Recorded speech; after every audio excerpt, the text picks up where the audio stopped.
Fala galera, beleza? Eu sou o Dr. Fernando Oliveira, sou médico ortopedista pediátrico e esse é mais um Ortopcast Kids.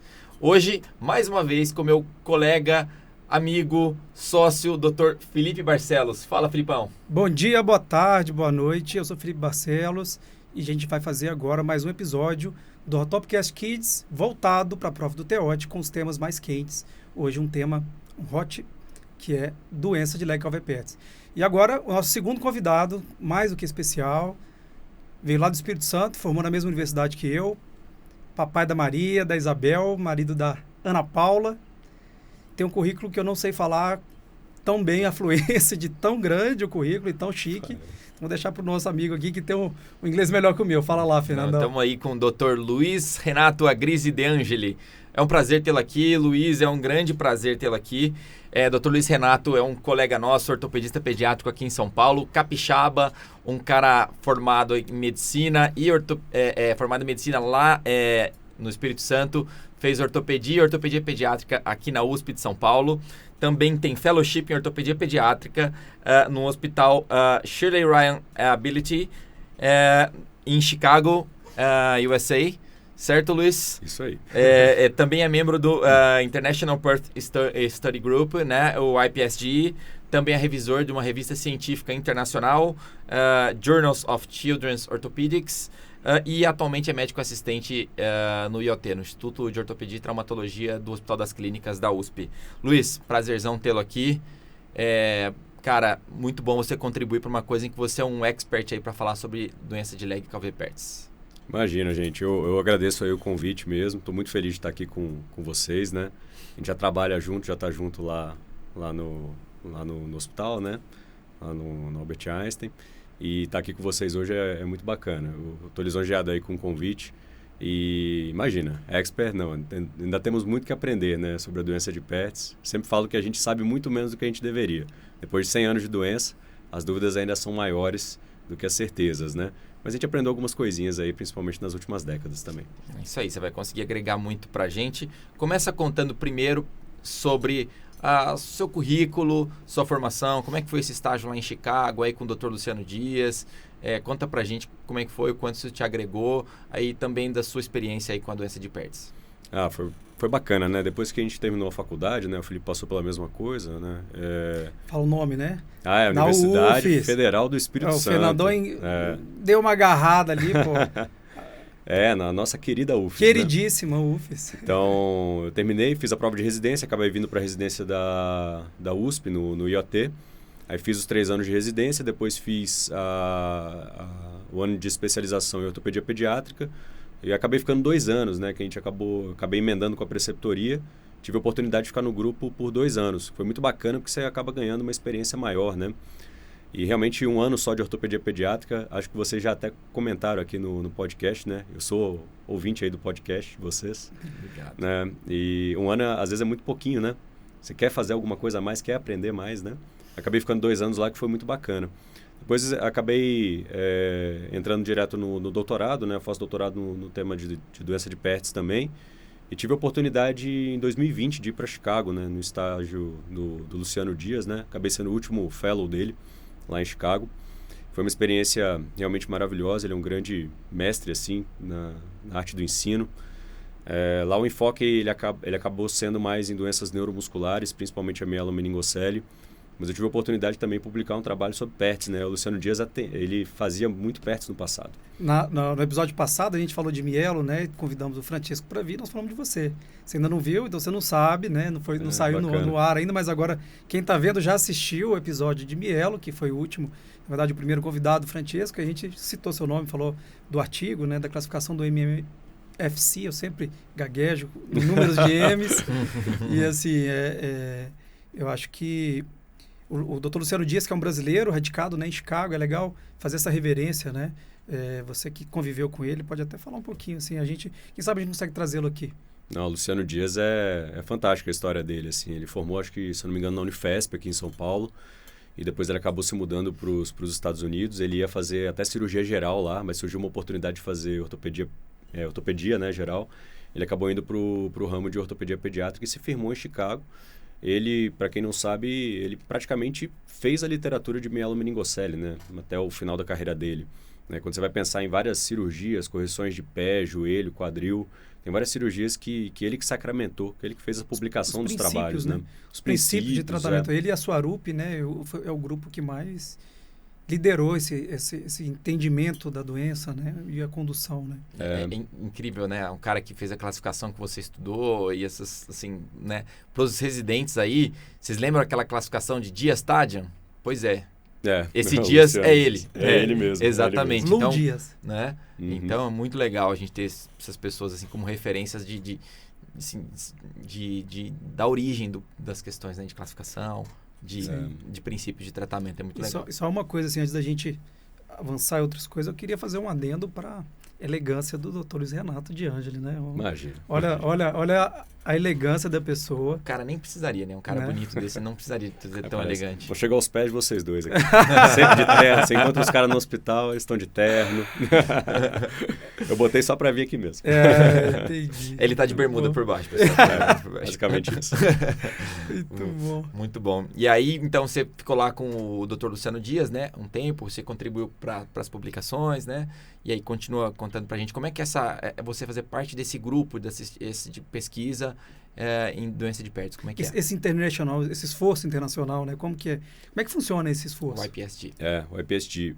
Primeiro agradecer a oportunidade de ter entrado no grupo, né? Que é graças aos meus colegas, né? Do HC, principalmente o Roberto Corniero, o Ney Botter Montenegro, a Patrícia Moreno Grangeiro, que é com quem eu mais trabalho nessa área, né? Que me deram a oportunidade de ir com eles em 2018 na reunião. Depois acabei me tornando membro, né, desse grupo de estudos. Esse grupo foi criado em 2012, se eu não me engano, com base em Dallas. Né? O cirurgião que coordena o grupo é o Harry Kim, que é, se eu não me engano, o que mais tem publicações na área de Pertz, que está inovando nessa área. Né? E você tem uma publicação sua, né, desse grupo da Patrícia com o Kim, né? Que é o doutorado da Patrícia, né? Que tive a oportunidade de participar também, a gente conseguiu publicar no JPO, que é bem bacana, né? A revista mais conceituada aí de ortopedia pediátrica. O que foi mundo, né? esse artigo? Fala um pouquinho dele. Esse artigo, na verdade, foi o doutorado da Patrícia. Ele não é exatamente ligado ao IPSG, mas é o doutorado da Patrícia que ela estava usando uma ressonância magnética com angiografia para estudar a vascularização na doença de Pertz, né? O resultado do trabalho ele acabou não sendo muito conclusivo porque a gente não conseguiu ver exatamente se a falta de visualização dos vasos terminais ela era realmente porque estava faltando sangue na cabeça, porque a gente encontrou isso dos dois lados, né? Os pacientes que a gente avaliou foram todos unilaterais, né? No doutorado dela.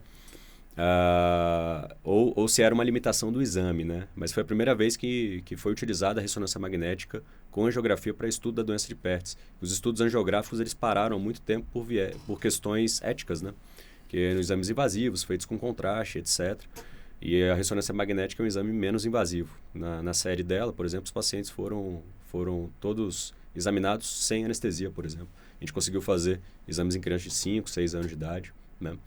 Então, foi um estudo inovador, né? E esse grupo, o intuito dele foi criar uma coorte prospectiva da doença de Pertz para gerar vários braços de estudo e várias publicações. As principais vão acabar saindo aí, se eu não me engano, nos próximos 5 anos, tá? Daqui para frente, né? Porque a gente vai ter os resultados clínicos, né, dos braços de tratamento. Não foram randomizados, foram escolha do cirurgião, mas que vão dar uma noção melhor de comparação de métodos de tratamento, que é uma coisa que a gente basicamente não tem na doença de Pertz. Acho que o interessante de ter um grupo para isso, né, é porque é uma doença relativamente rara, né? Então, para você ter um dado que seja estatisticamente significativo, né, é difícil você juntar uma quantidade de um N razoável de pacientes. Exato. Né? E esse é o intuito do grupo, é justamente conseguir juntar vários pacientes. A gente tem mais de 500 pacientes na coorte. Então, é um prazer participar do grupo, né? Tem abstract no pós do ano que vem, então... Legal. Bacana. E tem um outro artigo legal, a gente daqui a pouco pode conversar sobre ele quando estiver conversando sobre a fisiopatologia da doença, né? Que eu até li hoje seu artigo, publicou esse ano, né? Muito legal, né? Um artigo com... Acho que foi 20... o do porco. Do estudo experimental de 2022. Suíno, né? Então, assim, para a gente entrar na doença, o que é a doença de Legg-Calvé-Pertz? Como que você entende essa doença? O que você pode começar aí a... Perfeito. Isso é bacana para quem estiver ouvindo, vai fazer o TEOT, né? A doença de Pertz, ela é definida como uma necrose avascular da epífise femoral proximal no quadril em desenvolvimento, ou seja, no quadril que está em crescimento. Tem placa de crescimento aberta e principalmente idiopática. Então, necrose avascular da epífise femoral proximal idiopática, né? Ou seja, se tem alguma causa secundária, você já não pode chamar de Pertz. E a gente vê esse erro acontecendo direto, né? Com muita frequência. Então, a paciente teve uma fratura do colo do fêmur, evoluiu com necrose. Aí fala, ele teve fratura do colo do fêmur, mas Pertz. Não. Pertz é sempre quando é idiopático, ou seja, não tem uma causa clara definida. Falciforme, não é Pertz. Causado por corticoide, não é Pertz. Tanto que Pertz nos tem que ser idos idiopático. de 1900 e bolinha, ela era associada com tuberculose, né? Que era uma doença extremamente comum e acreditava-se ser secundária à tuberculose, né? Até que foram te retirando-se aí da definição da doença de Lenca-Pertz as causas secundárias, né? E pensando nisso, você no seu consultório, habitualmente você exclui causas secundárias, assim, quando você recebe um paciente com um quadro de Pertz típico, assim, uns 5, 6 anos, você faz alguma triagem exclusiva? Você manda para algum especialista? Como é que é a sua rotina nisso, Luiz? Posso só fazer uma mudança, assim? Eu acho que essa pergunta é a grande dificuldade que é o quadro clínico, né? Acho que antes da gente avançar na terapêutica, porque a criança chega com uma dor no quadril e criança tem dor no quadril por inúmeras causas, né? Então, é sempre uma dificuldade a gente primeiro pensar no Pertz, né? Então, só complementando a pergunta do Fernando, assim, como pensar no Pertz e quais os exames, né? A ideia era como, assim, se é uma rotina. É uma pergunta, já que a gente está falando disso, talvez se fosse perder o gancho mais para frente, era só se a sua rotina excluir, porque eu vejo essa necessidade no consultório em excluir, só que às vezes, assim, é tanta causa que talvez eu não excluísse todas. Mas... Quando já está com o diagnóstico formado? Quando você já vê uma alteração radiográfica sugestiva de Pertz, vamos supor. Entendi. Foi isso que você perguntou, né, Fernando? Se a gente exclui causas secundárias de maneira rotineira. Exato, se é rotina ou não. Ou se um quadro típico, aquele paciente que é um maturador tardio, sabe, aquela criança pequena, maturador tardio, menino, se é comum você descartar causas secundárias. Via de regra, a gente não tem ainda a indicação de ficar fazendo, por exemplo, testes genéticos ou ficar excluindo causas como anemia falciforme em pacientes em geral que chegam no consultório. Então a resposta é não, a gente não fica investigando secundariamente pacientes com quadros que são típicos.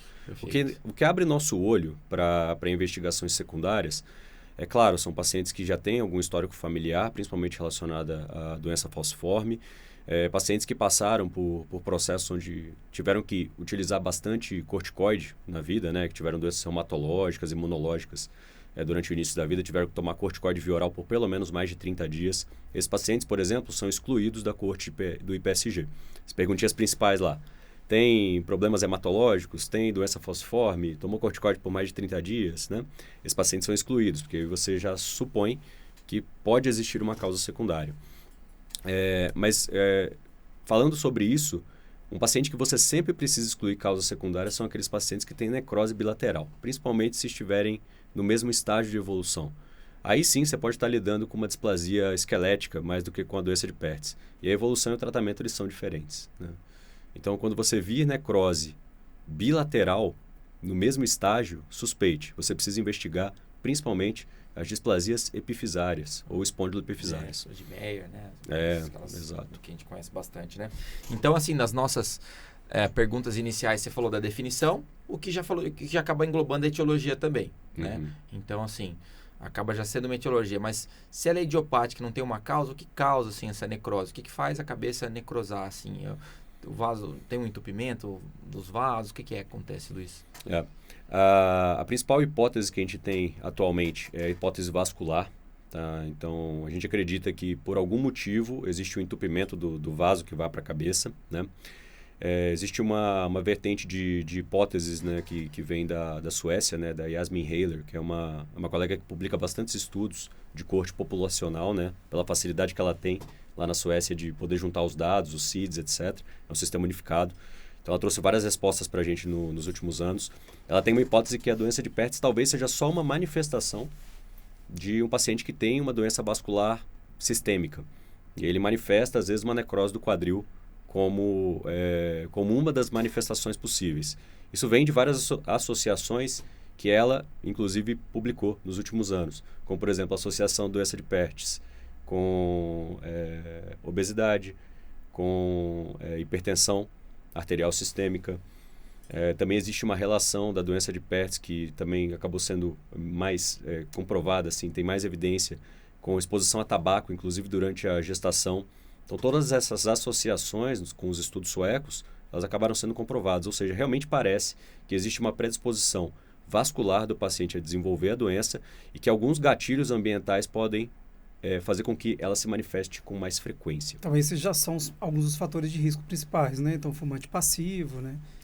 E... Pacientes, como o Fernando mesmo falou, né? Os pacientes com Perthes, geralmente eles são pacientes que não crescem muito, que não são pacientes que têm um nanismo, mas são pacientes que estão na parte de baixo da curva de crescimento. Exato. Percentil 25 para baixo, geralmente.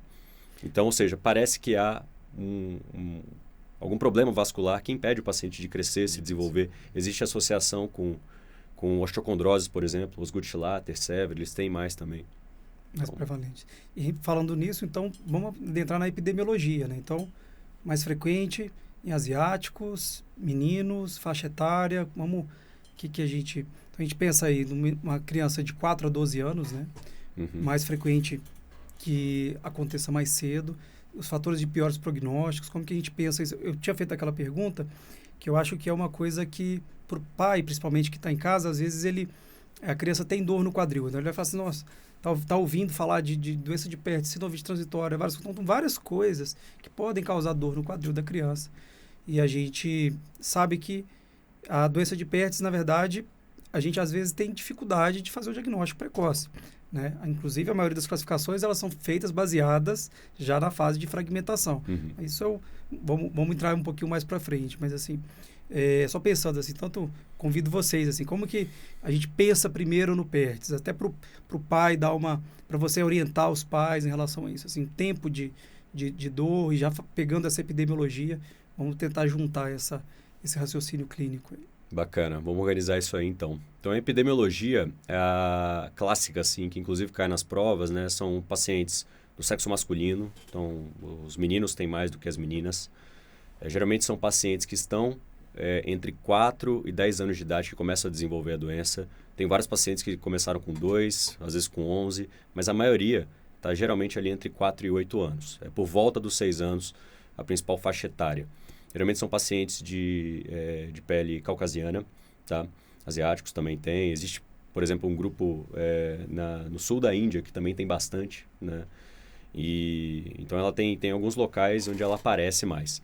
Se você for pensar na incidência de Perthes, ela vem caindo ao longo do tempo. Existem várias hipóteses para isso também, mas isso também já tem estudo publicado, tá? São estudos recentes dos últimos 5 anos. Então a incidência do Perthes está caindo. Ela é uma doença rara, ela é para mais de 1 para 1.000, né? Se eu não me engano, é 1 para 10 mil, entre 1 para 10 mil e 1 para 100 mil, dependendo aí dos grupos dos países, da etnia, etc. E a bilateralidade é em torno de 10 a 15% na maioria das séries. Então, a bilateralidade ela é uma exceção. E, geralmente, quando ela aparece, os estágios de evolução da doença eles são diferentes. Acontece de um lado, e geralmente quando esse primeiro lado que foi acometido, ele está na fase de fragmentação, indo para a reossificação, começa do outro lado. Geralmente é isso que a gente observa. Tá? Além disso, acomete mais pacientes, como a gente já falou, né, que não são tão grandes, que geralmente estão na parte de maturadores baixo. tardios, né, também. Exatamente. São mais atrasados na questão do desenvolvimento puberal, né? Certíssimo. E também existe uma associação com classes socioeconômicas mais baixas. Essa é uma associação estatística, a gente não sabe por que isso acontece. Será que isso tem relação com o fumo, né? Talvez, né, no passado. Hoje eu estava corrigindo alguns artigos de um congresso que estava acontecendo na faculdade do Einstein, e um deles era justamente uma análise ecológica do tabagismo no Brasil nos últimos 20 anos, e está muito relacionado à baixa renda com o tabagismo. Não sei, lembrando de algo que eu vi hoje. Isso, inclusive, é o que é uma das hipóteses que é relatada nesse artigo que falou sobre a diminuição da incidência da doença de Perthes, né? É porque o tabagismo está diminuindo, é porque a água está mais filtrada e você não tem tantos metais na água, por exemplo. Então, existem algumas hipóteses, né? Do porquê que está diminuindo a incidência, né? E observacionalmente, a gente vê isso, né? Eu no consultório, pelo menos, tenho essa impressão. Não, esse artigo que eu corrigi hoje também, ele mostra isso dados, né, brasileiros, a redução é absurda, assim. Compara 2015 com 2019, a prevalência de tabagismo diminuiu bastante. Mas, inclusive, PERTS, eu estou falando desculpa, acho que você está falando de observação de PERTS, tabagismo. a gente tem, assim, comentado que tem aparecido menos. Eu também, como a gente comentou outro dia com o Francesco, o pessoal lá, mas é porque eu sou muito novo, né? Você não teve a fase de pegar eles bastante. São muito idosos, eu não sei esse tempo de... Só um detalhe aqui para o residente, assim, que algumas coisas que podem cair em prova, o Nanato já falou, mas o menino é mais ou menos 4 a 5 para 1. Outro detalhe da fisiopatologia que às vezes cai na prova também, lembrar das artérias, né?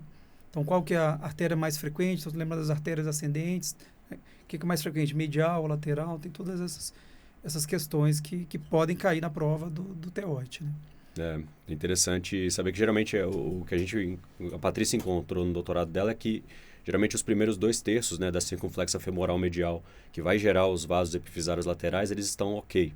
É só no final mesmo, essa interrupção ela é bem distal mesmo, na verdade bem proximal, né, se você for pensar. É mais próxima ali do centro do quadril.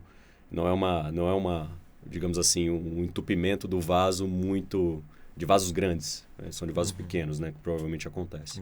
Dificultando ainda uma possível terapêutica, sei lá, de fazer algum tipo de procedimento, né? Caso você conseguisse detectar, enfim, só pensando aqui que realmente isso não... Usar um anticoagulante, alguma coisa assim, exato, né? Você acaba não tendo muito sucesso, né? Exato. Então, isso é interessante. Existem algumas outras associações, como pacientes que são muito prematuros ou muito pós-maturos. Também existe associação com paciente ser pélvico. Isso é tudo estudo da corte da Suécia, mas isso não vai cair na prova. O que vai cair é o que o Felipe falou, menino, bilateralidade... É a circunflexa, né? Na verdade, ascendente é um ramo da circunflexa medial, né?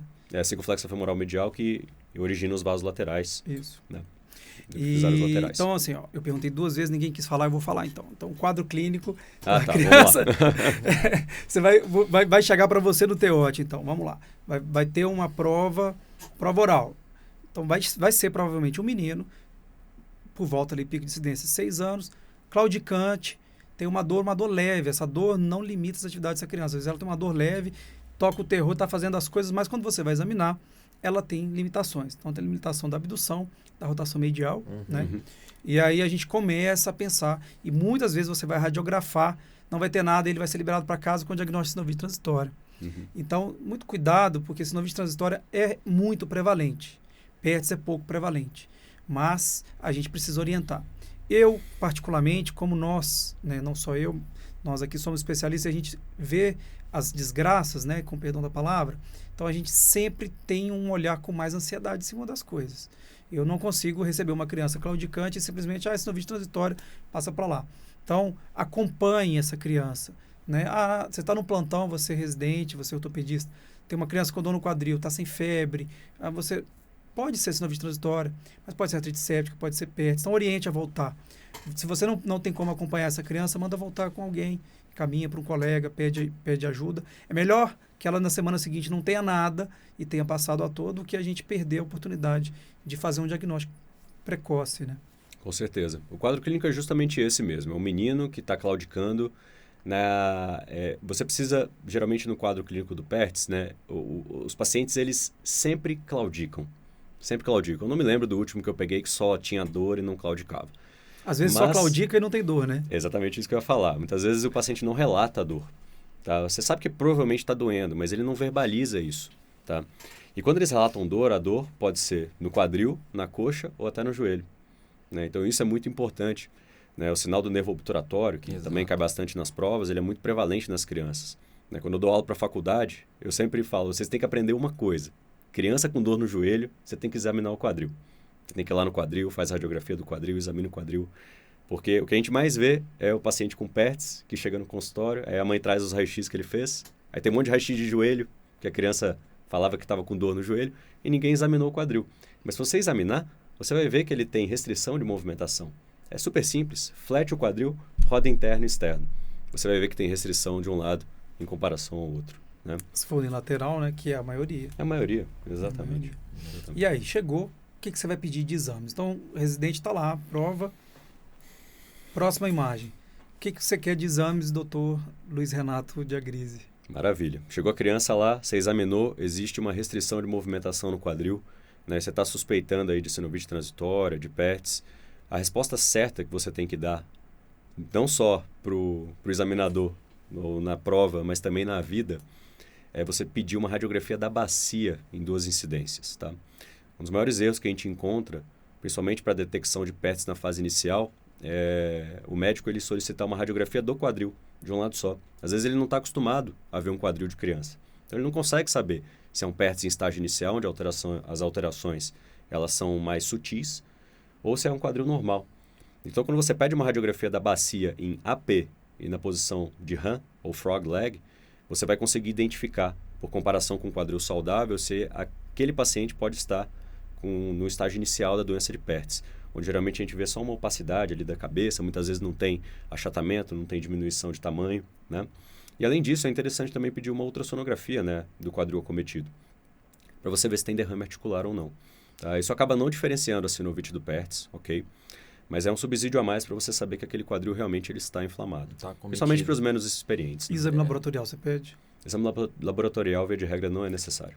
Até porque a gente está vendo esse paciente já no consultório, já está pensando em PERTS, mas assim, se o colega está pensando em sinovite transitória, acho que é legal pedir hemograma PCR. Você está certo. Como é diagnóstico diferencial, isso não, mas porque nós estamos Como falando de momentos diferentes. Diferencial, momentos diferentes de ver a mesma criança. Até de uma infecção, de uma pioartrite. Não para o PERTS, né? Para a prova depende do que eles estiverem te apresentando. Para pensar em PERTS, eles não vão te falar de uma dor aguda. Então, provavelmente, sinovite transitória não vai ser a sua primeira opção. Então, a gente, só para não ficar confuso, que eu acabei misturando coisas que são completamente diferentes. Assim. Sinovite transitória é algo autolimitado, o PERTS também é autolimitado. Você pode falar isso pro seu examinador, só que um é 3 dias, o outro são 54 meses. O outro são anos, né? Exato. Acho que ficam 2 recados aí pro residente dessa sua fala, né? Assim, a primeira coisa, raio-x comparativo em criança.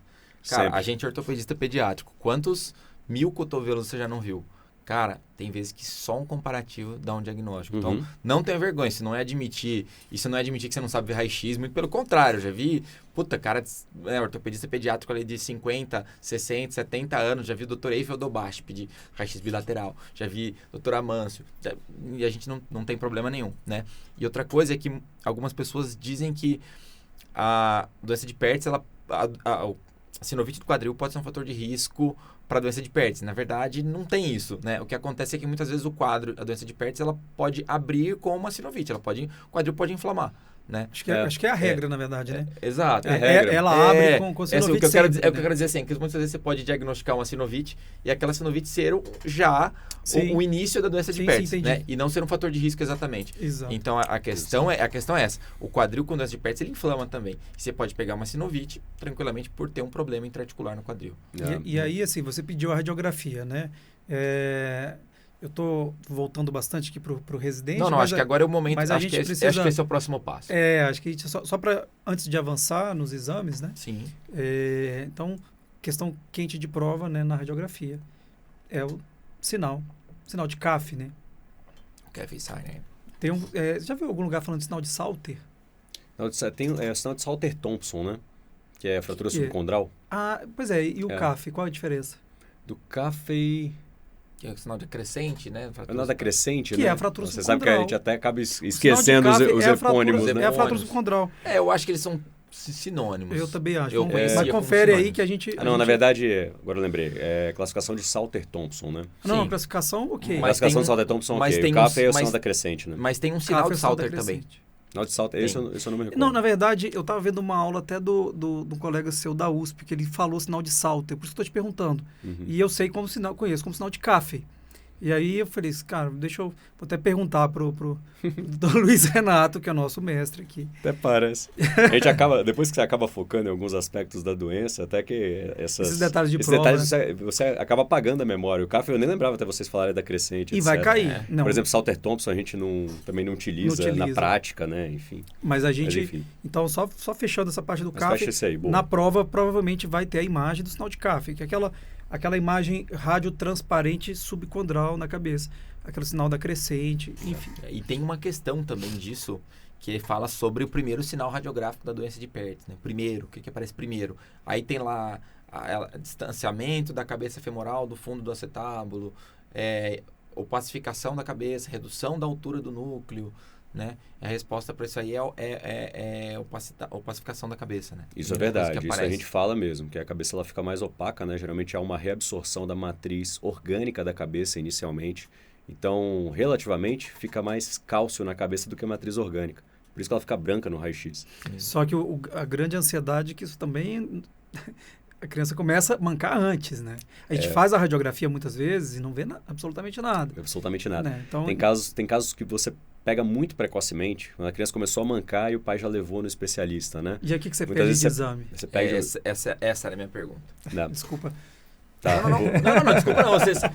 Você se antecipou, porque eu acho que esse era o próximo passo mesmo. É aquela criança que já passou do tempo de sinovite, sei lá, 10, 15 dias de dor, mas ainda não tem um tempo que você consiga afirmar nada de diagnóstico. Como é que você faz essa investigação? Porque às vezes tem pais, mães muito orientados e que às vezes passou no pediatra e falou, pode ser doença de Pertz. E chega você aí, doutor, e aí? E é melhor que seja, né? É melhor que seja orientado, né? Que não fique em casa com essa criança, né? Exato, mas e aí? Mas esse é o caso que uma pequena bucha que chega no consultório. Sim. Isso é difícil, né? Uma ansiedade. Como é que você faz isso, Luiz? Não, tá certíssimo. Primeiro assim, eu vou voltar um pouquinho. Quando você pega uma criança no estágio muito agudo, por exemplo, está com 3 dias de dor, foi em você viu uma sinovite no quadril, restrição de movimento, mas a criança está bem, está tudo certo, raio-x normal, ultrassom com um pouquinho de sinovite. A maior chance é ser sinovite transitória do quadril, ou seja, um quadro transitório. Como o Fernando falou, geralmente não dura mais do que 15 dias. A gente tem visto alguns casos durando mais, mas, enfim, via de regra não dura mais do que 15 dias. Esse paciente deve ser orientado a fazer repouso das articulações, né, parar de pular, correr, basicamente, utilizar um anti-inflamatório ali para controle sintomático e ser reavaliado dentro de um período de 1 semana. Esse paciente deve estar melhorando. Geralmente, na sinovite transitória, o quadro vai desaparecer dentro de 15 dias. Perfeito. Mesmo nesses casos, quando eu recebo no consultório e a criança ficou bem ou aparentemente bem, eu examinei, não tem restrição de movimentação e etc., eu, como acabo vendo muito Pertz, não que uma coisa leve a outra, mas eu sempre peço para ver o paciente uns 2, 3 meses depois com uma nova radiografia. E daí eu libero do segmento. Tá? Essa é a conduta que eu tomo no consultório. Você, como um especialista em doença de Pertz, como um expert em doença de Pertz, você não pode deixar passar mesmo. Eu não posso deixar passar. Você está mais do que certo. Eu também faço isso. Eu mando o paciente voltar em 2, 3 meses com raio-x para o Dr. Luiz Renato. Com raio-x. Com raio-x para poder avaliar, né? Por quê? Porque, é claro, acaba sendo muito invasivo você pegar uma criança de 4, 5, 6 anos e nesse estágio você falar, eu vou excluir doença de Pertz em todo mundo, então vou pedir ressonância para todo mundo. Porque a ressonância, por mais que seja um exame que você possa fazer sem contraste para tentar excluir o diagnóstico de doença de Pertz, na grande maioria das vezes em crianças muito pequenas vai ser feito com sedação. Acaba sendo muito invasivo. Então você pedir um retorno ali em 2, 3 meses, se a criança estiver ok, beleza.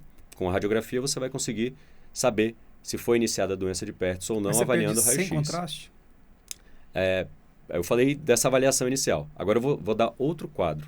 Quadro.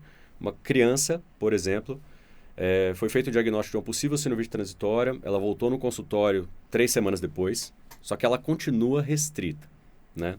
O raio-x inicial dela é uma radiografia totalmente dentro da normalidade, porque ela tinha, 3 semanas de história exatamente, né? Nesses casos, sim, eu vou para ressonância magnética. Tá? Quando a minha suspeita de Pertz ela é uma suspeita importante, eu já peço a ressonância com contraste. De preferência, o protocolo de ressonância de perfusão, né? Subtração de imagens. É muito legal. Tem um artigo mostrando, né, como fazer o prognóstico a partir dessa perfusão, né, com contraste. Não lembro, é do Kim também esse artigo? A maioria desses artigos envolvem o Harry Kim. O Harry Kim, né? Eu lembro que eu apresentei esse artigo no meu R4, não lembro o autor, mas... Para os residentes... Porque faz parte do IPSG, né? Sim. Já que você falou desse artigo, só para lembrar os residentes, porque esse artigo, qual que é o foco? A gente, muitas vezes, para definir o tratamento, a gente seguia, às vezes, por aquela classificação do pilar lateral, isso ajuda a gente. Só que, como o Felipe já falou, todas as classificações, elas são baseadas na fase de fragmentação. Exceto uma. Né? Enfim, mas as classificações que ajudam a gente a guiar tratamento, na maioria das vezes são. Então, o que já é uma fase um pouco tardia para muitos procedimentos, caso sejam necessários. Então, você conseguir dizer um fator prognóstico que pode ajudar a gente a guiar um tratamento, a gente a ser um pouco mais intervencionista, um pouco mais invasivo, precocemente, é muito bom. E aí, por isso, esse estudo com a ressonância de perfusão é tão interessante, né, Luiz? E sentido e artrografia, tem espaço? Como é que você pensa isso? Atualmente acaba sendo muito invasivo e não traz exatamente as mesmas informações que a ressonância de perfusão pode trazer. A gente não tem mais utilizado a cintilografia, claro, porque ela precisa ser feita de maneira seriada, né? Então, você expõe o paciente várias vezes à intervenção e para você poder saber qual é o padrão de revascularização da cabeça, né? O estudo que a gente publicou em 2021 é justamente sobre isso, né? Que fala sobre a revascularização da cabeça, que é o mestrado do Marcos Vinícius, né? Marcos Vinícius Moreira. Eu tive a oportunidade de publicar esse trabalho dele, né? Que estava parado há um tempinho, né? A gente pegou, juntou os dados de novo, mandou para a revista e foi aceito. Ele vai vir aqui também, ó, em breve. O Vini é fera. Então, a cintilografia a gente acaba não utilizando mais ela por ser muito invasiva e precisar ser seriada. Né, esperar padrão de revascularização. A grande vantagem da ressonância de perfusão, ou se você não tiver o protocolo, você pode fazer uma ressonância com contraste mesmo. Ela Qual tem contraste, geralmente? É gadolínio. Gadolínio mesmo. Gadolínio mesmo que é utilizado, né? Ressonância de 1.5 Tesla, gadolínio, geralmente vai bem. É legal esses detalhes, porque assim, eu por exemplo, a gente que veio do Espírito Santo, eu sou mineiro, né? Todo mundo, quem acompanha sabe, né? Então, sempre colega está no interior, fala, e aí, o que eu faço? Então, detalhes simples que às vezes a gente dá uma ajuda grande, assim. Então, o colega na hora de pedir, lembrar que tem que pedir contraste é gadolínio. Então, essas coisas são bem legais a gente pontuar aqui. Exatamente. E aí você pedindo a ressonância, né? Você consegue prognosticar mais cedo. Geralmente, o corte que a gente fez é aquela questão de 50%, né? Que é o que está nos estudos do IPSG. Em alguns estudos está 50%, em outros está 40%, mas quando eu tenho via de regra, mais de 50% de hipoperfusão, teoricamente esse paciente tende a evoluir pior. E a faixa etária que você tem que pedir o exame de maneira obrigatória, segundo os estudos do IPSG, é entre 6 a 11 anos, porque é onde você vai mudar as condutas. Se você vai operar, se você não vai operar, né, enfim. Pergunta então, sinais clínicos de mau prognóstico. Pode cair para a prova também, e até para a vida, para a gente entender. Então, a gente sabe que meninos são mais frequentes. Então, quando acontece em meninas, normalmente acontece mais cedo. As meninas acontecem mais cedo, isso também pode ser uma questão de prova. Porém, acontecer tardiamente e em meninas são fatores de mau prognóstico. Quais outros fatores de mau prognóstico clínico que você lembraria? Os clássicos, assim, que caem na prova, né, são o sinal de Gage, né, que é aquela reabsorção lateral, né, da metáfise próximo da placa de crescimento, calcificações laterais, horizontalização da fise e extrusão da cabeça. Né? Esses daí são os mais clássicos e mais fáceis de serem identificados, né, como fatores de mau prognóstico. E como é que você entende? Eu acho legal, assim, o Dr. Amans tem um raciocínio em cima dessas... Cara, é muito legal isso, né? Eu quase ia falar Pode falar. Não, eu ia falar, mudei, mas eu quero que você fale. Agora eu não sei se eu vou saber explicar, mas não, na verdade o que ele explica é que, na verdade, são todos sinais da extrusão da cabeça. Perfeito, né? Isso mesmo. De extrusão da cabeça e de uma tentativa alucinada de ter uma reperfusão, às vezes. Então, por exemplo, os cistos metafisários. Cistos metafisários é outro sinal, entendeu? Exato. Cisto metafisário é um sinal de que está tentando cruzar vaso ali. Às vezes o vaso não consegue cruzar, então faz aquele cisto ali. O cisto, ele é do vaso ou ele é da deposição de gordura? Não, o cisto é reabsorção. Reabsorção mesmo. Que está acontecendo. Quando você está na fase de fragmentação, você já está tendo revascularização. Então, boa. Fases de Waldenstrom. Essa é boa. tem imagem, né? Bacana, vocês botaram aí as imagens, né? Esse artigo do Ben Joseph, né, de 2003, isso não cai na prova, tá? Quem tá vendo aí que vai fazer TEOT, você não precisa saber classificar em estágio 1A, 1B, 2A, 2B, 3A, 3B, que é a classificação de Waldenstrom modificada. Você tem que saber estágio 1, 2 e 3. Estágio 1, estágio de necrose, 2, fragmentação e 3, reossificação. Cada um desses estágios geralmente gira em torno aí de tempo de duração, os 2 primeiros entre 6 a 9 meses. O estágio 3 pode durar até um pouco mais, até 12, 24 meses, né? A reossificação às vezes é um pouco demorada. Isso é bem interessante. O esquema mostra aí cabeças em estágio de necrose, né? Nessas imagens, o que você percebe? Que basicamente a cabeça está mais radiopaca em relação ao colo, que está um pouco mais translúcido.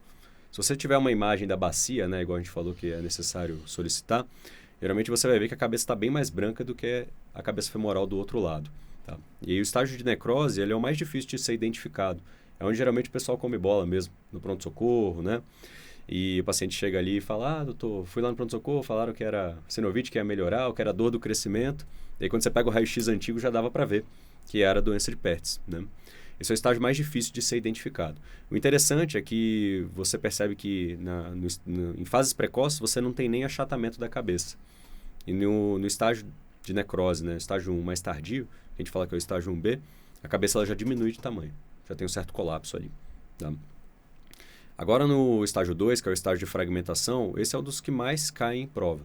Tá? Principalmente a figura que vocês estão vendo ali embaixo, tá? Que é quando a cabeça está mais moída. Que é mais fácil você falar que é um estágio realmente de fragmentação. Né? A cabeça fragmentou. Esse é o mais fácil de ser identificado. Geralmente são essas imagens que caem em prova. Mas aí, mais para especialistas, né? Esse estágio é um estágio importante porque, segundo um outro estudo que o Joseph publicou no mesmo ano, ele viu que a fase ótima para você intervir é até o estágio 2A, que é a primeira figura ali. O início do estágio de fragmentação é quando eu tenho fissuras verticais na cabeça, via de regra. Né?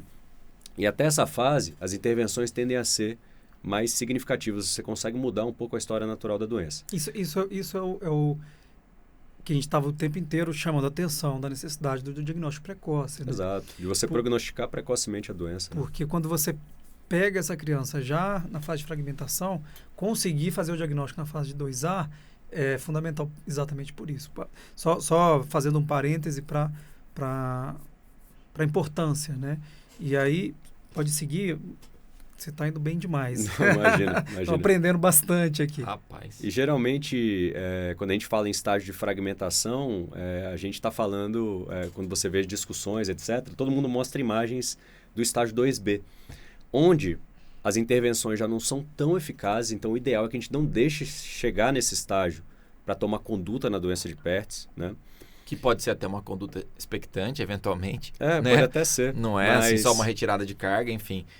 Mas que é isso aí, o momento de uma conduta é mais precoce, né? O ideal é você tomar as condutas, né? Se você vai operar ou não, o que você vai fazer. Até antes disso, no estágio de necrose seria mais eficaz ainda, estaria protegendo mas a cabeça. Mas como a gente falou, às vezes prognosticar isso é mais difícil. Né? E é por isso aquela importância da ressonância, Exato, ressonância de perfusão. Então, vocês estão entendendo o raciocínio, né? Porque o colega que é residente, que viu... Cara, não vou estudar Pertz, não vai entrar na minha cabeça, não vou entender. Então, você começa a entender o porquê que ele está falando de ressonância, de reperfusão, por que essa obsessão. Vamos entender o porquê da questão da contenção, como é que funciona a deformidade da cabeça. As imagens já estão mostrando ali, na fase de fragmentação, pilar lateral cedendo. Mas pode...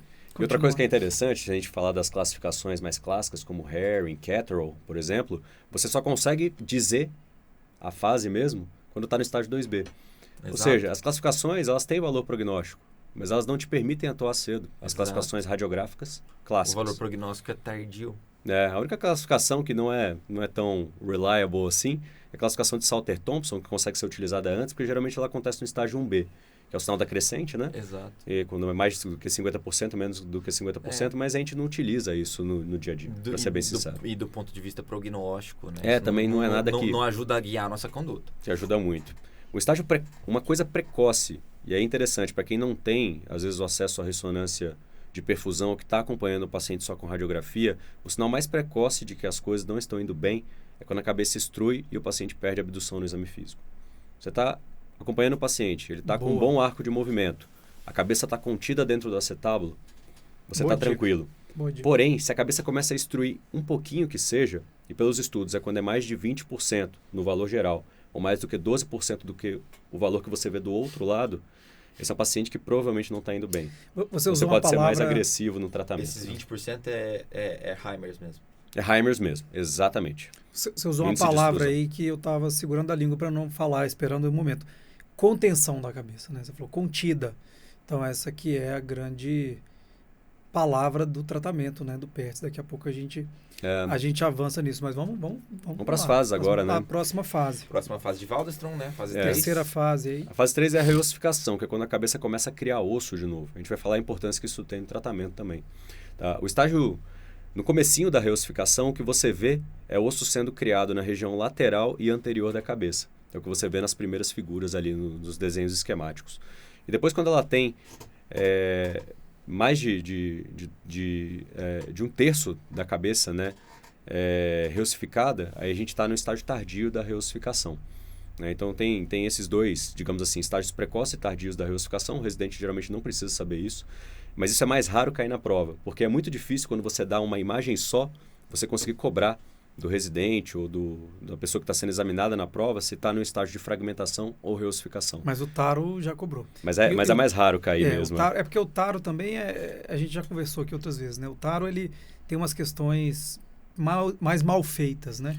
O taro acho que quer dar uma assustada também no residente, vai falar, estuda vagabundo, tá? Se não estudar, você não vai passar, não, ele vai dar um choque. Aí você vai lá, o R1 tira mais ponto que o R3. Em geral, ele é mais difícil que o TEOT, né? Em geral, sim. E mais mal feito. E no estágio da reossificação é isso que acontece. E depois a cabeça termina de formar osso, fica com uma textura semelhante ao outro lado, que a gente chama de estágio 4, que é uma fase inativa da doença, não é uma fase ativa mais. Os 3 estágios ativos a gente acabou de passar ali agora. Tá, beleza, muito bom. Acho que uma coisa que a gente falou, mas não falou com detalhes, que poderia falar agora, um pouquinho antes, é o quadro clínico desses pacientes, né? Assim, de dor, claudicação, limitação de mobilidade, encurtamento. A gente falou. Falou, mas assim... O que faltou? Eu ia perguntar sobre encurtamento sim. do membro. Isso é uma coisa que você acha que contribui significativamente para a claudicação, para esse paciente mancar? Ou você acha que não? E se isso é uma preocupação sua para o paciente numa fase mais tardia? Assim, se você vê isso de uma maneira significativa ou se... eu costumo ver muito pouco encurtamento, então nem vou dar muita bola para isso. Encurtamento do colo da cabeça, insuficiência do glúteo e encurtamento do membro. Exato, também. Para encurtamento do membro é interessante a pergunta. Para as fases ativas da doença, isso eu não levo muito em consideração para tomar decisão de tratamento.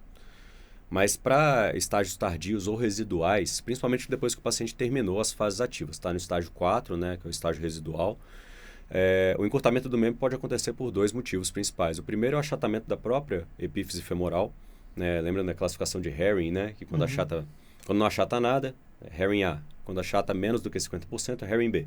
50% BC. Quando achata mais do que 50%, é Herring C. E o valor prognóstico, né? Tem valor prognóstico. Tem questão qual que é a classificação que tem valor prognóstico. A classificação da lateral você tem que falar na prova. Essa, no mínimo. Essa é a mais cobrada. No mínimo você tem que falar Herring. Exatamente. É que os examinadores mais sabem e ela é mais fácil de aplicar. E ela é mais importante. Exatamente. Exato. Então, o paciente pode encurtar o membro por causa disso ou por alterações da placa de crescimento. As alterações da placa de crescimento na doença de PERT já foram estudadas em modelos experimentais e elas são bastante variáveis. Tem paciente meu com PERT que não tem encurtamento nenhum da coxa. Tem pacientes que acabaram tendo um acometimento da fise mais importante e que tem encurtamentos importantes de 2 centímetros, 2,5 centímetros ao final do crescimento, por exemplo. Então, eu levo sim em consideração e geralmente quando esses pacientes estão passando de 1,5 centímetros de discrepância, eu planejo as epifisiodese para eles. Contralateral. Exatamente. Muito então, bom. vamos voltar na fase ativa de doença, nós vamos chegar lá. Vamos mostrar as imagens da fase. Tem a fase de remodelamento, ela não foi descrita por Waldstrom, né? A fase, perdão? De residual remodelamento, que seria a 4ª fase. Foi descrita por Waldstrom também? Pô, essa eu não sei não, me explica aí então. Cai no TEOT. Caiu no TEOT também, se a 4ª fase foi descrita por ele? Não. Não sei se caiu que foi descrita por ele. Eu estou te perguntando se foi, eu acho que não, né? Ele só descreveu as 3 primeiras, né? Eu escrevi as 3 primeiras. Esse conhecimento eu não tenho. Não, eu estou te perguntando. Mas eu não sei realmente se foi ou não. Eu acho que eu vi isso, algum lugar, me esquece isso. Se a 4ª fase foi ou não. Mas as fases ativas, sim. Eu acredito que essa fase residual seja a fase inativa da doença. A fase inativa é quando termina a doença, é o que sobra ali, né? É o que sobrou, exatamente. Quando você classifica Stulberg, né? Classicamente, enfim. Sim, exatamente. Luiz, vamos lá. Então, falamos das classificações aqui, né? Falamos de Salter-Thompson lá, mais 50%, menos 50%. Tem Cattrall, né? Que divide nos quadrantes lá, que não sei o quanto é importante isso para a prova. Eu não uso isso. Para prova. Pode cair. No é dia importante dia. saber, mas... O Cattrall pode cair, o Felipe até me mostrou a questão, né, sobre isso que caiu em teodos passados, mas é difícil você cobrar ela de maneira Objetiva. Por exemplo, ele não vai te perguntar se é Cathrow 1, 2, 3 e 4. Só para o pessoal entender um pouco melhor, né, o Cathrow ele leva em consideração quanto da cabeça foi acometido. Basicamente, sem muita firula, 1 é até 25%, 2 entre 25 e 50%, 3 entre 50 e 75% e 4 até 100% da cabeça. Acho que isso é importante para a prova. Essa classificação de Cathrow ela é importante, ela precisa ser vista na radiografia API perfil, né, ou API frog leg, né, algum tipo de perfil do colo para que você classifique ela. Já caiu no taro também perguntando em qual incidência classifica o Herring, né? Ah, sim. O Herring é na radiografia AP mesmo, né, que a gente classifica. Os ciclos de Mohs também, né, é uma forma de classificar. O ciclo de Mohs são fatores mais prognósticos mesmo. Sim. De classificações de desfecho, né? De desfecho, exatamente. E enfim, a gente estava falando, perdão? De Cathrow, né? Não, exatamente. Você falou, basicamente, vai de 25% e 25% ali. 25% e 25%, né? Quanto mais acometido, só que pior. Tem uma ordem de acometimento, né? Exatamente, assim, aquela ordem de acometimento, mas acho que isso para a prova nem é tão importante. Acaba não sendo tão importante, a gente também acaba não utilizando muito ela no dia a dia, justamente porque ela é uma classificação que aparece geralmente no estágio 2B. Você só consegue saber dela muito tardiamente. Exato. Uma tomar conduta interobservador grande também, assim, uma coisa que você não usa muito isso, né? Tanto que existem esforços, né, de alguns estudos tentando simplificar essas classificações. Para Cathrow tem a Cathrow simplificada. Você bota 1 e 2 no mesmo grupo e 3 e 4 no outro grupo. Stulberg é a mesma coisa. A última modificação que foi publicada foi, ao invés de dividir Stulberg em 5 grupos, você divide em cabeça redonda, ovoide e flat, né? E cabeça achatada, né, digamos assim. Facilitou muito, facilita bastante. Facilitou muito. E o resultado final é o mesmo. Mas na prova do TEOT você precisa saber de Stulberg com as 5 classificações. Com as 5 classificações. Essa nova não vai cair. A classificação de Laredo? Laredo não, né? Eu acho bem improvável que cobrem qualquer baseado coisa em artrografia, né? Tem aquela questão dos fatores de prognóstico baseados nas classificações também, que pode cair, né? Prognóstico bom, de acordo com o tipo, né? Então, Herring A, Herring B, BC, Cathrow, isso aí pode também cair na prova. Então, vocês lembram de TEOT? Eu tô aqui, tô com minha colinha aqui, Grupos de prognóstico, de bom, manejo conservador, aí já entrando para os tratamentos, né? Fatores de prognóstico, seria Cathrow 1 e 2, Salter Thompson 1 e Herring A. E os grupos intermediários seria o Cathrow 2 e o Herring B. Entendi. Isso é questão de prova cobrada assim? Já que foi cobrado. Interessante. Faz sentido. Grupo de prognóstico ruim, Cathrow 3 e 4 e Salter Thompson B. Isso assim, e também está assim também no livro de referência, né? Por isso que eles cobram. Não, perfeito. A gente acaba, na prática, esses detalhes assim, a gente não é assim que a gente pensa, né? Mas como aqui o bate-papo também é voltado para o residente, é importante a gente só organizar. E a questão da idade, né? Que você já falou, que menor que 8 anos é melhor prognóstico, maior que 8 é pior prognóstico. Vamos para o tratamento? Vamos para o tratamento. Luizão. Conceito de sorvete.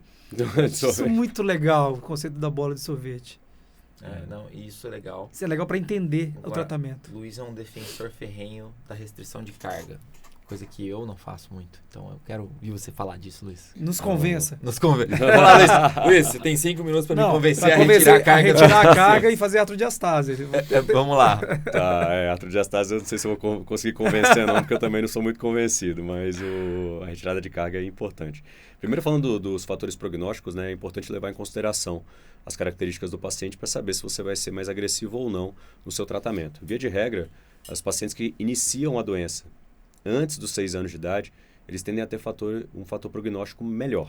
Não são todos, tá? Tem vários pacientes que eu acompanho que têm tiveram resultados péssimos, ou chegaram em estágios tardios para mim, com 4 anos de idade, com resultado muito ruim. Tá? Mas, via de regra, pelos estudos que já foram publicados até o momento, os pacientes que iniciam a doença antes dos 6 anos de idade, eles vão ter um prognóstico melhor. Aqueles entre 6 e 11 anos, o prognóstico ele vai variar, mas basicamente quanto mais velha a criança, o prognóstico ele tende a ser pior. E, geralmente essa faixa etária, entre 6 a 11 anos, são os pacientes que a gente opera. Acima de 11 anos, são pacientes que a gente tende a operar menos, e a gente está testando aí, inclusive o IPSG testando alguns outros métodos de terapia, como as perfurações múltiplas transfisárias, né? Mas quando você vai pensar em prognóstico, você tende basicamente a operar menos os pacientes abaixo dos 6 anos, a operar mais os pacientes entre 6 a 11 anos e depois a operar menos de novo os pacientes que iniciam a doença depois dos 11 anos. Depois dos 11 anos é porque é tão ruim a doença que mesmo operando vai evoluir mal? Ou é porque ele pode voltar a evoluir um pouco melhor? Acho que até por dificuldade de gerar evidência nesses pacientes, né? A coorte de pacientes que inicia a doença depois dos 11 anos ela é muito pequena. E em algumas discussões de casos, né, inclusive lá do grupo, a gente viu alguns pacientes que estavam nessa borda aí, 10, 11 anos, e que foi feita osteotomia varizante, por exemplo, com evoluções bem ruins. Por exemplo, pior do que a gente imagina que seria um tratamento expectante. Né? E muitas vezes a gente acaba aventando outras possibilidades, como as perfurações múltiplas transfisárias ou artrodiastase, em pacientes que iniciam a doença muito mais tarde para tentar conter a cabeça. Boa. Tá, vamos voltar. Então, de novo, a palavra contenção. Né? Assim, só dar um exemplo que é legal da bola de sorvete. Né? Se você tem um sorvete, você vai tirar com aquela espátula, né, côncava, ele sai redondinho. Se você vem aqui e achata, aperta o sorvete, o que ele faz? Ele achata. Então, assim é a cabeça do fêmur. A epífise, a doença, ela é na epífise do fêmur. Então, quando entra na fase de fragmentação, essa epífise está amolecida. Então, como ela está amolecida, se você tem uma pressão, a gente entende que isso vai gerar um achatamento. O que existe de discussão, só para vocês entenderem, aqui o fight, Luiz Renato, Fernando, fight! Em relação a acreditar ou não na retirada de carga, é porque existem alguns artigos que falam que a pressão sobre o quadril, quando a criança fica, por exemplo, de muletas com o pé fora do chão, seria semelhante à pressão que ela recebe quando ela pisa. Mas só para vocês entenderem essa questão da cabeça amolecida e de receber a pressão. É mais ou menos isso, né? E a outra é também aquela questão, se comparar, ao invés de sorvete, uma massinha, massa de pão, se você deixar ela parada em cima da mesa, ela vai achatando. Isso. Se você vai movimentando, exato, ela continua mantendo a forma esférica.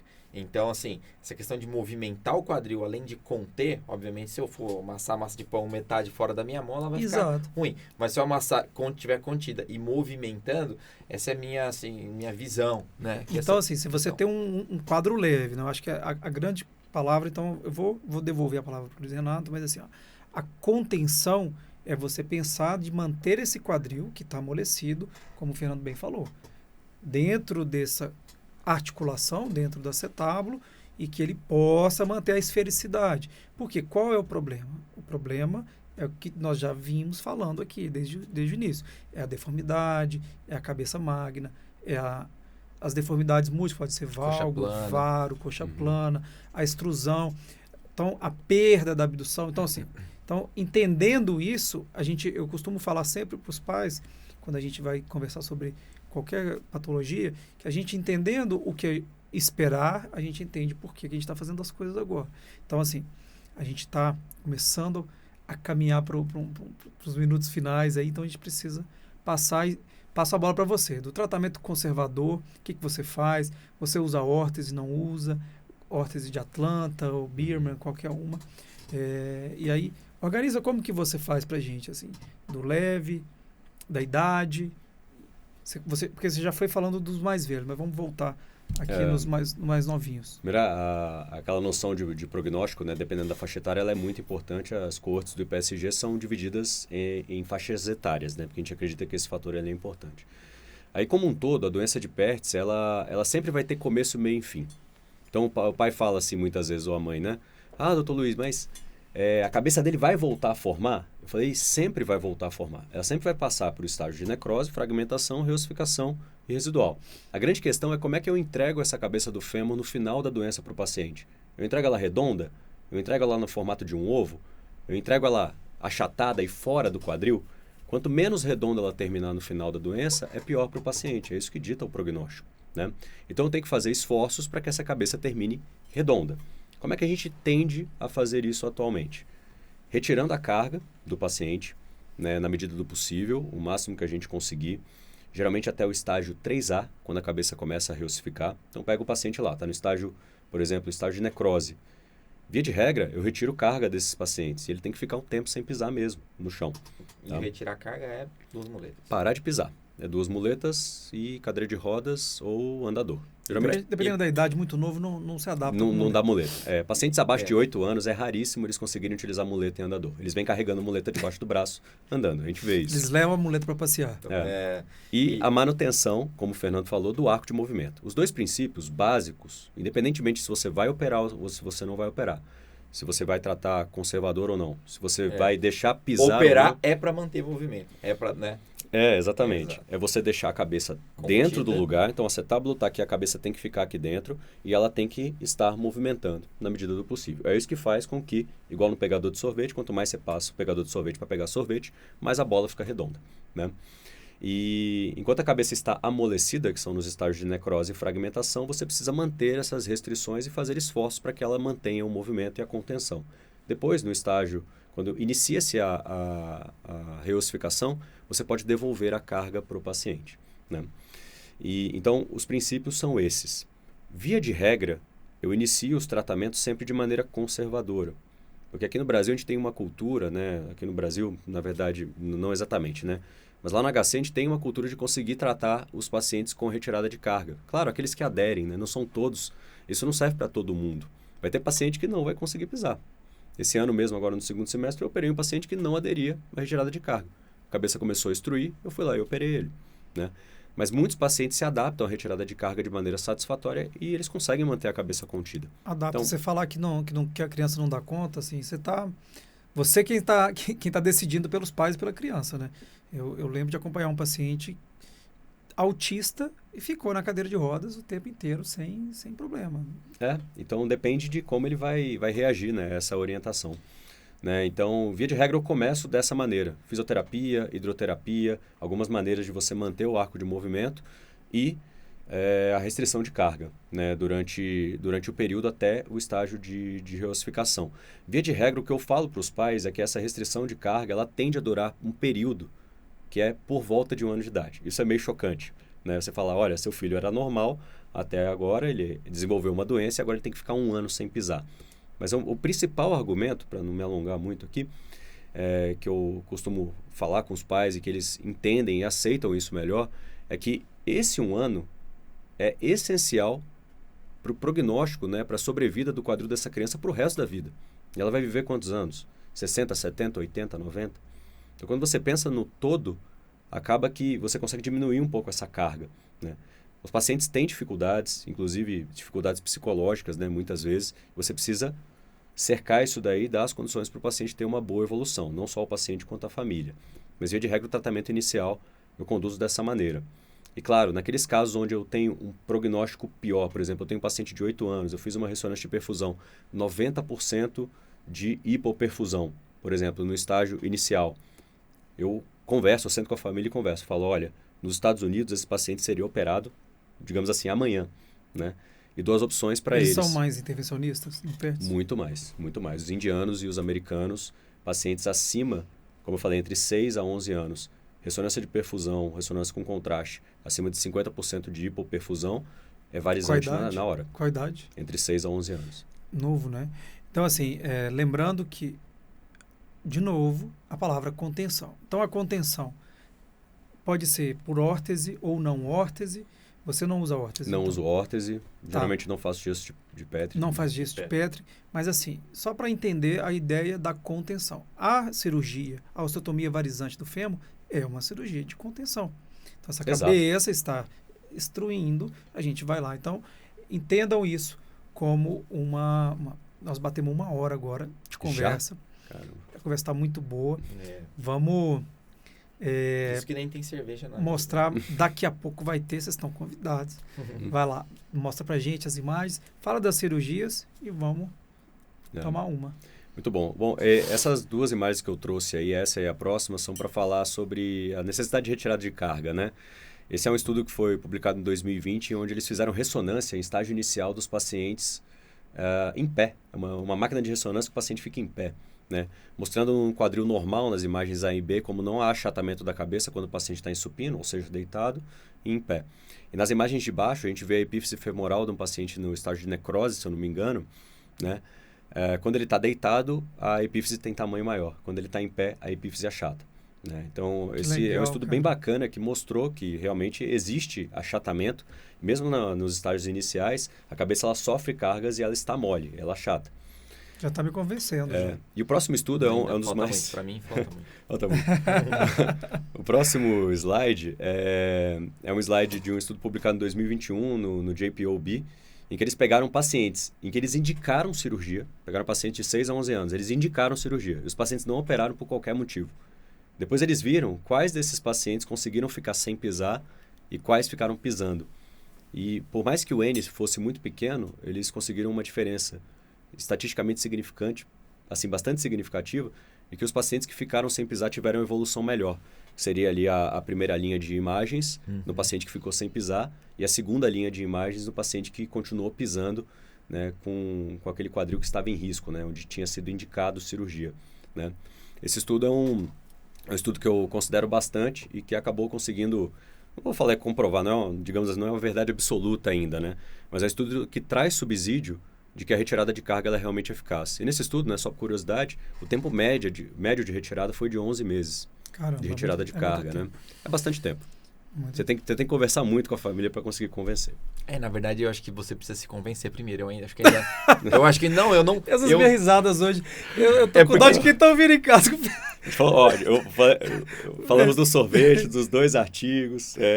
Não, é porque você precisa se convencer, né? Você precisa se convencer para poder convencer a família a ficar um ano sem precisar. Porque o cara vai, todo retorno, ele vai te perguntar, doutor, precisa? Nossa, doutor, mas é tão difícil. E você tem que ser enfático, fala, não, precisa. Quanta coisa que precisa, a gente consegue. Mas isso aí eu ainda tenho uma dificuldade. É difícil, né? Mas assim, obviamente, É, o dono... a gente tem a gente participa de um hospital que é muito legal trabalhar no Einstein por isso, porque a gente está junto com os melhores de todos os hospitais de São Paulo, né? Então ali a gente está convivendo com o Dr. Ney, com o Dr. Cláudio Satiri, com o Dr. Amâncio. Então assim, você tem a Unifesp, a Santa Casa, a USP, todo mundo trazendo as suas impressões e as suas experiências, A sua né? cultura. Então, e o PERTS, a gente tem uma grande questão do PERTS, que ele, há quantos anos que a gente sabe muito pouco dos prognósticos Concordo. dos tratamentos, Não, né? e sabe A que tristeza do PERTS então, é essa. e o problema gera do essas PERTS é assim, dificuldades. é que você não tem um N suficiente para você ter uma opinião formada, pelo menos a gente Parece que não tem, esse esforço internacional está Não, mas começando eu digo assim, a trazer. individualmente, porque Sim. às vezes você trata... Esse empirismo. Por exemplo, esse empirismo, porque às vezes você tratou um paciente com retirada de carga, era um paciente jovem, e evoluiu mal pra caramba. Você fala, mas eu fiz tudo certo, eu tirei a carga, o menino era um bom prognóstico. E não evolui particularmente, bem. eu penso que cada caso é um caso. Assim, eu acho que depende Você muito... tem que se basear na você ciência. sentir a família. Não, E assim, exato. eu acho que a gente, por mais... A gente está caminhando para um momento de tratamento de saúde que a família ela precisa participar. Antigamente, a coisa era impositiva, mas não necessariamente as famílias aderiam. Então, assim, é muito melhor quando você tem uma coisa que você está acolhendo essa família e entendendo a realidade dela, porque, eu falei do caso de um autista que ficou sentado 11 meses, mas a maioria não vai ficar. Poderia ser um que não ficasse. E você Mesma obrigar coisa típica, a amarrar poderia não ficar. E você obrigar a amarrar a criança na cadeira não é uma solução. Aí a mãe fica assim, então assim, Se a gente sentindo culpada, culpada, em né? todas as patologias, não só aqui. Exato. A gente precisa ter esse manejo que é o consultório. Não, aqui porque antigamente os médicos eram assim, vou lidar com um paciente tabagista. Se você não fumar, você não parar de fumar, não volta mais aqui no consultório. Isso, eu acho que passou. Eu acho que você tá para tomar a decisão junto com o seu paciente. Você quer fumar? O seu risco é esse. Claro. Seu risco é esse. Você pode até se negar a fazer alguma intervenção que pode agregar risco para ele, no caso, por exemplo, do tabagista e tal. Mas eu acho que tem que estar junto com o seu paciente. Sua escolha é essa. Sua escolha é essa. Então, vamos compartilhar a sua escolha aí e vamos fazer isso. Entenda assim, só um parênteses. Assim, eu não acho que o médico tem que deixar para a família escolher, porque ela não tem subsídio. Ela está te procurando para você dar a conduta. A questão é de compartilhamento das dificuldades, né? E de adaptações do que pode ser adaptado. Exatamente. Nem tudo, nem sempre, nem nunca, né? E assim, esse aspecto que vocês falaram, eu concordo 100%. E está completamente certo. O tratamento na medicina ele precisa ser individualizado e você precisa sentir quais pacientes que vão conseguir aderir a certos tipos de tratamento ou não. Uma coisa que é essencial no PERTS é você seguir os pacientes de perto. principalmente na fase de fragmentação, quando ele está transicionando da fase de necrose para fragmentação. Você não pode deixar de ver um paciente com PERTS na fase ativa até ele começar a reossificar com mais de 3 meses de distância. Essa é uma grande dica. Por quê? Primeiro, você não sabe inicialmente, como eu falei, eu trato geralmente com retirada de carga e tratamento conservador. Você não sabe se o paciente vai aderir. Se ele não estiver aderindo, ou ele estiver piorando, a cabeça estiver instruindo, ele estiver perdendo o arco de movimento, você precisa mudar o seu tratamento. Assim, no momento exato que você souber disso. Né? Exatamente, por isso que é importantíssimo você seguir e individualizar. A medicina é a arte da individualização. Parte cirúrgica, quando você pensa osteotomia varizante, qual que é a sua ideia aí? A osteotomia varizante, basicamente indicada nos casos de pior prognóstico, quando você tem, por exemplo, uma ressonância de perfusão indicando mais do que 50% de hipoperfusão, ou qualquer fator de mau prognóstico, né, principalmente a extrusão da cabeça femoral, quando o paciente está nos estágios de necrose ou fragmentação precoce, é quando ela tem uma ação mais eficaz. Né? Geralmente você variza a cabeça para pelo menos entre 125 e 105 graus, esse estudo é bem recente também, publicado. Então a varização, ela é uma varização que ela não precisa ser uma varização muito grande, mas ela precisa conter a cabeça. Geralmente os pacientes têm um bom remodelamento da cabeça, do ângulo céfico diafisário, depois da cirurgia, de maneira natural, e é a principal cirurgia feita na doença de PERTS para conter a cabeça. Você usa raio-x em abdução para te auxiliar na capacidade da cabeça ser contida com a varizante? Geralmente eu faço isso no intraoperatório, porque o paciente que você leva para a cirurgia geralmente é o paciente que perdeu o arco de movimento. Então o raio-x de abdução geralmente ele não centra de maneira adequada antes da cirurgia, né? Isso. Mas quando você anestesia o paciente, como a restrição do arco de movimento em estágios precoces ela é por inflamação, você anestesiou, o quadril vai para onde você quer. E aí você consegue ver o quanto você consegue varizar para botar ela para dentro. E quanto que você pensa na valgizante? A valgizante seria mais para melhor congruência da cabeça em estágios tardios. Realmente eu não faço nenhuma valgizante antes de um estágio 3B. E você faz uma artrografia para ver lago medial, essas coisas? Exato. Você tem que artrografar. Você usa raio-x em adução? E valgizante? Eu uso. No intraoperatório. Né? No intraoperatório. E artrodiastase, para a gente, acho que cobrir tudo. As evidências científicas sobre a artrodiastase, elas também são mais... é a próxima slide, né? Elas também são mais... Não desculpo. A artrodiastase ela também é melhor indicada em estágios precoces, tá? Aquele negócio de você utilizar uma artrodiastase no estágio tardio como procedimento de salvamento, não tem muita evidência literária e minha experiência também não é muito boa em relação a isso. Às vezes a gente acaba fazendo porque... Às vezes você não tem outra opção para tentar conter a cabeça, mas os resultados não são promissores. Agora, pacientes como esse daí, em que a artrodiastase foi feita ainda no estágio de fragmentação um pouco mais precoce, o padrão de fragmentação dele é um pouco diferente. Muitas vezes evoluem com resultados excelentes. Então, a indicação da artrodiastase, digamos assim, é a mesma da varizante. Eu não tenho estudo comparativo entre os dois. Mas a artrodiastase, como a gente falou no início, ela geralmente acaba sendo mais indicada para pacientes um pouco mais velhos, onde a varizante não funciona tanto. Quanto que é um pouco mais velhos? Quanto? Por volta de 10 anos de idade para cima. E o que me incomoda é o fato de perder a mobilidade. Vocês fazem tem alguma forma de mobilizar esse quadril? Não, fica difícil. A gente, lá no HC, a gente faz com o fixador travado. Muita gente critica isso, né? Esse paciente é interessante, depois eu mostro as fotos para vocês. Arco de movimento completo depois do período de recuperação. Quanto tempo? 3 meses. No mínimo 12 semanas, tá? O Ney fala muito isso, é uma fala interessante. A doença de PERTS é uma doença do osso, não é exatamente ali da região da cartilagem, da articulação. Ou seja, se eu deixo a cabeça redonda, independentemente dela ter ficado travada por 8 semanas, 12 semanas, ela reganha o movimento, né? O movimento ele volta. Reganha lá em Minas é outra Reganha ela ganha de novo. Não podemos falar que vocês estão vendo isso em casa, quem tá perto. Mas, o cara pensa em inglês, fala português e dá nisso. Olha, cara é chique, né? Foi meu veterano, não queria falar no início para não falar compliance.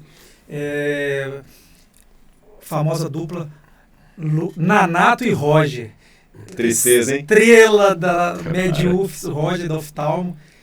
Top de linha também do HC. Então, pessoal, eu agradecer muito o Dr. Luiz Renato pela presença. E assim, de verdade mesmo, eu acho que foi incrível, cara. Foi o melhor podcast que o Francisco não escute. Mentira. Foi muito bom. Até o momento mais proveitoso de um tema obscuro. E que o cara clareou pra gente de uma maneira incrível. Eu não esperava menos. Imagina, gente. E aí vocês tiverem ficado alguma coisa sem falar, fala à vontade. O meu Instagram, @dr.filipe, com F-I, Felipe Barcelos. Segue lá. E para mim, acho que cobrindo todos os assuntos, todos do Teote. Doutor Luiz de Ângela, suas palavras finais. Considerações finais, por favor, deixe seus meios de contato. Muita gente com certeza vai te procurar. Curta, compartilha, ativa o sininho. Nossa, Nossa, eu preciso falar isso! Felipe Neto, deixa eu falar agora. Bom, meu Instagram é drluisdeangeli.ortopediatria, facinho de achar. Luiz com Z? Luiz com Z, exatamente. drluisdeangeli.ortopediatria. No Spotify, no YouTube também acha como Ortopediatria Brasil, os conteúdos que a gente produz também, semelhantes aos de vocês. Vocês têm que ir lá também falar comigo. Não é tão rebuscado como esse aqui, mas também estamos fazendo, né? E PETS é isso. Você pode ficar 3 horas discutindo, não acaba nunca. A gente já passou mais de 1 hora, né? Tem muito mais coisas para discutir, mas espero poder ter ajudado aí os colegas que vão fazer o TEOT, quem estiver assistindo, a compreender um pouquinho melhor a doença. Estou à disposição, caso alguém queira discutir algo a mais em paralelo. Muito bom. Agradeço o convite. Muito bom, Luiz. Prazerzão ter você aqui. Meu Instagram é drfernandooliveiraortop. Tudo junto. Muito obrigado pela participação. Agradeço demais. Acho que foi muito proveitoso. Mais um grande nome que a gente trouxe aqui. Pessoa incrível, coração incrível, bonito, né? Ortopedista incrível, já tem dona. E é isso aí, pessoal. Um abraço. Espero ter contribuído para vocês. Nos vemos na próxima. Tchau, tchau.